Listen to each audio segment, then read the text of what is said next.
शहर जहां लोग आंखों में सपने बसाए आते हैं, दिन की रोशनी और रात की चकाचौंध हमेशा ना इस शहर को जिंदा रखती है। पर इस रोशनी और चकाचौंध के पीछे छिपे हैं कई राज जिनको किसी ने जानने की कोशिश नहीं की, क्योंकि जिंदगी यहां चलती नहीं, दौड़ती है। शायद यही कारण था कि उन लोगों ने उनकी जिंदगी में हो रही अजीबो गरीब घटनाओं के पीछे का राज जानने की बहुत दिनों तक कोशिश ही नहीं की। आज की ये कहानी प्रकाश, उसकी गर्लफ्रेंड नंदिनी और भास्कर के साथ हुई घटनाओं पर आधारित है। ये तीनों एक साथ बोरीवली के 2 BHK फ्लैट में रहते थे, जहां शिफ्ट हुए उन्हें सिर्फ 3 महीने ही हुए थे। ये तीनों एक साथ एक ही कॉल सेंटर में काम भी करते थे। जिंदगी का हर लम्हा एक साथ बिताते। इन तीनों की लाइफ परफेक्ट थी, सिवाय एक अजीब चीज के। हर दिन सुबह जब 3 बजे ये अपनी कॉल सेंटर की ड्यूटी के लिए उठते, तो घर के बाथरूम, किचन या डाइनिंग हॉल की लाइट को ऑन पाते। एक दूसरे से सवाल जवाब करने पर एक ही नतीजा निकलता, और वो ये कि उन तीनों में से किसी ने भी रात को बाथरूम, किचन या डाइनिंग हॉल की लाइट नहीं जलाई थी। इस अजीब घटना की शुरुआत आज से 3 महीने पहले हुई थी, जब उन्होंने इस घर को अपना घर बनाया था। इन तीनों ने इस बात को किसी के साथ भी डिस्कस नहीं किया, क्योंकि उन्हें हमेशा यह डर सताता था कि शायद उनके दोस्त उनका मजाक उड़ाना शुरू कर दे। इस कहानी की अभी तक की बातें मुझे बहुत नॉर्मल लगी, क्योंकि मैंने खुद ने अपने घर में टीवी को 3-4 बार खुद ब खुद स्टार्ट होते देखा है। शायद कोई टेक्निकल प्रॉब्लम हो, लेकिन अगर हम प्रकाश, नंदिनी और भास्कर की कहानी की बात करें तो घटनाएं सिर्फ लाइट के ऑन रहने तक सीमित नहीं रही, क्योंकि धीरे धीरे एक के बाद एक अजीबो गरीब घटनाओं ने उनके दिमाग में कई सवाल खड़े कर दिए।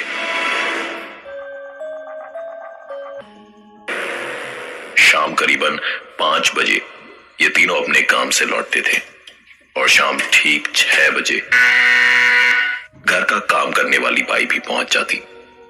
कभी कभार इस बाई के साथ उसका बच्चा भी आता, जो पूरे घर में खेलता रहता और उनके सामानों से छेड़छाड़ करता रहता। मुंबई शहर में बाई मिलना बहुत मुश्किल है, और इसलिए शायद वो बाई के इस बच्चे के सारे नखरों से परेशान होते हुए भी अपनी तरफ से कोई आपत्ति नहीं जताते थे। एक दिन तो हद ही हो गई। प्रकाश और नंदिनी जब घर लौटे तो पाया कि बाई का बेटा उनके घर के ड्राइंग रूम में खेल रहा है। उन्हें लगा शायद बाई उस दिन जल्दी काम पर आ गई, लेकिन आश्चर्य की बात तो ये थी कि बाई उन्हें सारे घर में कहीं भी नजर नहीं आई। उन्हें लगा शायद अपने बच्चे को उनके घर पर खेलने के लिए छोड़कर बाई बगल वाले शर्मा जी के यहां काम करने चली गई होगी। प्रकाश बहुत ही गुस्से में था आज, क्योंकि काम वाली बाई के रहते उसके बेटे का आना और उसके घर में खेलना तो ठीक था, लेकिन बाई अपने बेटे को यूं उनके घर में छोड़कर किसी दूसरे के घर में काम करने जाए, यह उन्हें मुनासिब नहीं लगा। करीबन 1 घंटे इंतजार करने के बाद प्रकाश और नंदिनी बगल वाली शर्मा जी के घर गए काम वाली बाई के बारे में पता लगाने।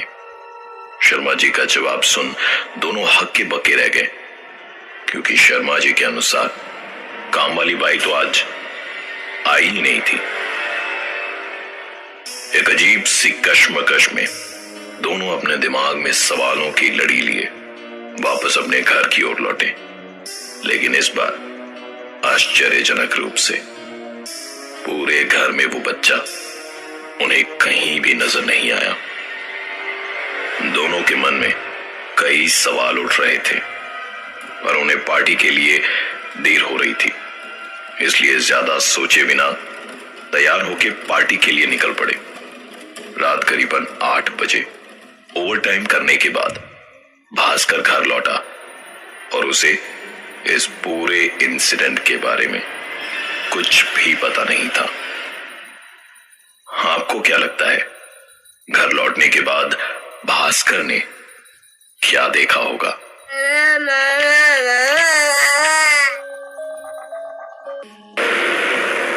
भास्कर ने घर का दरवाजा खोला तो पाया कि हमेशा की तरह बाथरूम की लाइट चली हुई थी।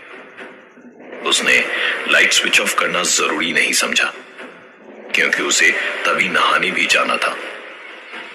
रूम में एंटर करके भास्कर ने अलमारी खोल अपना टॉवल निकाला और बाथरूम की ओर चल पड़ा।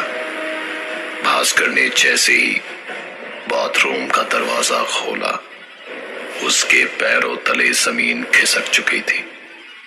बाथरूम के फर्श और दीवार पर सिर्फ खून ही खून के धब्बे थे। डरे हुए भास्कर ने तुरंत बाथरूम का दरवाजा बंद करा और डर के मारे वो मेन डोर की ओर भागा। अचानक उसके भागते हुए कदम एक आवाज को सुनकर रुक गए। ये आवाज भास्कर के कमरे से आ रही थी। सहमे हुए कदमों से भास्कर अपने रूम की ओर आगे बढ़ा और रूम का नजारा देख उसे अपनी आंखों पर विश्वास नहीं हो रहा था। भास्कर ने देखा कि उसके भाई का बच्चा उसके बिस्तर पर अपने घुटनों में मुंह को छिपाए बैठा था। भास्कर ने उससे पूछा कि तुम यहां क्या कर रहे हो? अभी तो तुम यहां नहीं थे। ये सवाल सुन उस बच्चे ने धीरे से अपने घुटनों से मुंह को उठाया। उस बच्चे के चेहरे पर एक अजीब सी तेज और होठों पर एक अजीब सी मुस्कान थी, मानो जिनमें कई राज समाये हों। बाथरूम में खून और बिस्तर पर काम वाली बाई के बच्चे का होना, जिसके अजीब हाव भाव को देख भास्कर अंदर तक डर चुका था। वो तुरंत दौड़ता हुआ उस घर से बाहर की ओर निकल गया। डरे हुए भास्कर के फोन कॉल के तुरंत बाद ही नंदिनी और प्रकाश पार्टी को छोड़कर घर चले आए और तीनों ने बहुत साहस करके उस घर के अंदर जाने की हिम्मत करी। भास्कर, प्रकाश और नंदिनी ने जैसे ही घर का दरवाजा खोला तो हमेशा की तरह भास्कर, प्रकाश और नंदिनी को साथ लेकर जब उन्हें बाथरूम में खून के छींटे दिखाने ले गया तो आश्चर्यजनक रूप से वहां पर कुछ भी नहीं था। रात करीबन 10:30 बजे थे। तीनों इसी सोच में डूबे थे कि क्या आज की रात इस घर में रहना उनके लिए ठीक होगा। इस बीच प्रकाश ने मकान मालिक को फोन लगाया और उसके दोस्त भास्कर के साथ भी थी सारी घटनाएं बताई। मकान के मालिक ने सारी बात सुनने के बाद उन्हें बताया कि आज से 10 साल पहले इस मकान में एक परिवार रहता था। कर्ज के बोझ में दबे होने के कारण इस परिवार के कर्ता ने पहले अपनी बीवी और अपने बेटे की बेदर्दी से हत्या करी और फिर खुद फांसी लगाकर आत्महत्या कर ली। ये सब जानने के बाद वहां रहना तो दूर, उस घर में एक एक पल गुजारना भी प्रकाश, नंदिनी और भास्कर के लिए बहुत भारी पड़ रहा था। बाथरूम में खून देखने की घटना को शायद मन घड़त मानने के बावजूद भी हम उसे आज से 10 साल पहले घटी घटना से जोड़ सकते हैं, लेकिन काम वाली बाई के बेटे का विवादास्पद रूप से उनके घर में मौजूद होना और अचानक से गायब हो जाना, इसका कारण किसी को भी मालूम नहीं था। जैसे तैसे आज की रात प्रकाश, नंदिनी और भास्कर ने उस घर में गुजारी और सुबह होने का इंतजार करने लगे, क्योंकि उन्होंने फैसला ले लिया था कि सुबह होते के साथ ही वो इस घर को छोड़ कहीं और शिफ्ट हो जाएंगे। अगले दिन जब काम वाली बाई उनके घर आई तो प्रकाश, नंदिनी और भास्कर तीनों उस पर टूट पड़े।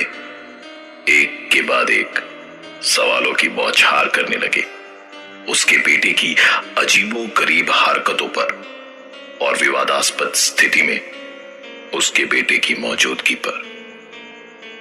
5 मिनटों तक स्तब्ध रहने के बाद कामवाली ने अपनी चुप्पी तोड़ी और बस एक ही चीज कही कि उसके पास उनके सवालों का कोई जवाब नहीं है, क्योंकि उसका तो कोई बेटा ही नहीं है।